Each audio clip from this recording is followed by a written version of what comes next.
Assalamualaikum warahmatullahi wabarakatuh. Nama saya Muhammad Hafid Farhan, NPM 1951020380. Saya bernomor absen 26 dan saya akan menjelaskan tentang wadiah dan wakalah menggunakan ayat surat Al-Maun ayat 1-7. Yang pertama yaitu definisi wadiah. Pengertian wadiah menurut bahasa adalah berasal dari kata wada'a yang berarti meninggalkan atau titip. Sesuatu yang dititip, baik harta maupun uang, pesan atau amanah. Jadi, wadiah titipan atau simpanan.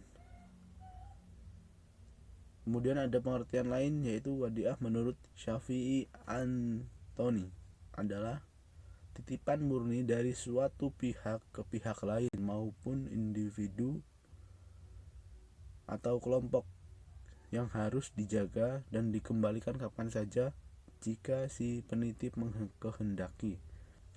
Wadiah adalah hal yang terkait atau harus ada di dalamnya yang menyebabkan terjadinya akad wadiah, yaitu yang pertama, barang atau uang yang diwadiahkan dalam keadaan jelas dan baik. Yang kedua yaitu muwaddi'i, yang bertindak sebagai barang pemilik uang sekaligus yang menitipkan atau menyerahkan barang tersebut. Yang ketiga itu ada mustauda, yang bertindak sebagai penerima simpanan atau memberikan pelayanan jasa kustodian. Yang keempat kemudian diakhiri dengan ijab kabul atau sikhat. Dalam perbankan biasanya ditandai dengan penanda tanganan surat atau buku sebagai tanda bukti penyimpanan. Kemudian batasan dan jenis wadiah. Transaksi wadiah termasuk akad wakalah atau diwakilkan, yaitu penitip aset, barang atau jasa mewakilkan kepada penerima titipan untuk menjaga. Ia tidak diperbolehkan untuk memanfaatkan barang atau uang tersebut untuk keperluan pribadi, baik konsumtif ataupun produktif. Yang pertama yaitu ada wadiah yad al-amanah, adalah akad penitipan barang atau uang di mana pihak penerima tidak diperkenankan menggunakan barang atau uang tersebut dan tidak tanggung jawab atas kerusakan atau disebabkan atas kelalaian penerimaan titipan.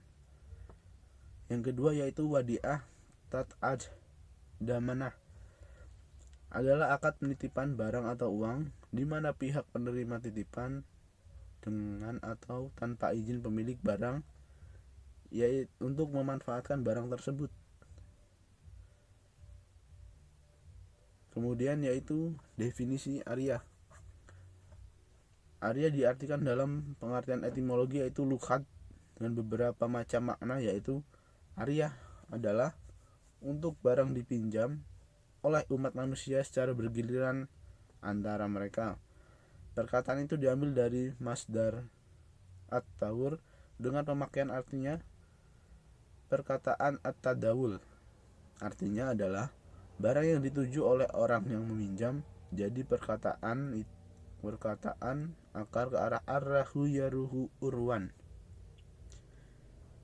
Kemudian ariyah adalah nama barang yang pergi dan datang secara cepat. Diambil dari akar kata arrara yang artinya pergi dan datang secara cepat. Secara terminologi, ariyah adalah kebolehan memanfaatkan barang yang masih utuh, yang masih bisa digunakan untuk kemudian dikembalikan kepada pemiliknya. Yang selanjutnya yaitu jenis-jenis ariyah. Ditinjau dari kewenangannya, akad pinjaman meminjam ariyah pada umumnya dapat dibedakan menjadi dua macam, yaitu yang pertama ariyah muqayyah dan yang kedua ariyah mutlaqah. Yang ariyah muqayyah ini berbentuk pinjaman barang bersifat terikat dengan batasan tertentu, misalnya seperti pinjaman barang jangka waktu tertentu. Dengan demikian, jika pemilik mensyaratkan pembatasan tersebut, berarti tidak ada pilihan lain bagi pihak peminjam kecuali menyetujuinya. Dan yang kedua yaitu ariyah mutlaqah, yaitu membentuk meminjam barang bersifat tidak dibatasi melalui akad. Ariyah ini meminjam diberi kebebasan untuk memanfaatkan barang pinjaman yang dipinjamkan tersebut. Contohnya seperti meminjamkan kendaraan, namun dalam akad tidak disebutkan hal-hal yang berkaitan dalam penggunaan. Jadi kita diperbolehkan. Baiklah, selanjutnya yaitu surat Al-Ma'un. Bismillahirrahmanirrahim. Ara'aital ladzi yukadzibu biddin fadzalikal ladzi yad'ul yatim wala yahuddu 'ala ta'amil miskin fawailul lil musallin alladzina hum 'an salatihim sahun alladzina hum yura'un wa yamna'unal ma'un. Yang artinya yaitu, tahukah kamu orang yang mendustakan agama itulah orang yang menghardik anak yatim dan tidak menganjurkan memberi makan orang miskin. Maka kecelakaanlah bagi orang yang salat itu, orang-orang yang lalai dalam salatnya, orang yang berbuat riya dan enggan menolong dengan barang berguna. Menurut Asbabun Nuzul, surat Al-Ma'un terkait dengan As bin Wail. Menurut As-Sa'idi mengenai Walid bin Mukhair, ada juga yang mengatakan terkait Abu Jahal, namun semuanya hampir sama. Mereka menyakiti anak yatim yang datang meminta bantuan. Kemudian tafsir Al-Ma'un yaitu ayat 1, Ara'aital ladzi yukadzibu biddin. Tahukah kamu orang-orang mendustakan agama? Kata yukadzibu artinya adalah mendustakan atau mengingkari. Ia biasa berupa sikap batin, bisa pula bersikap lahir yang tampak dalam perbuatan.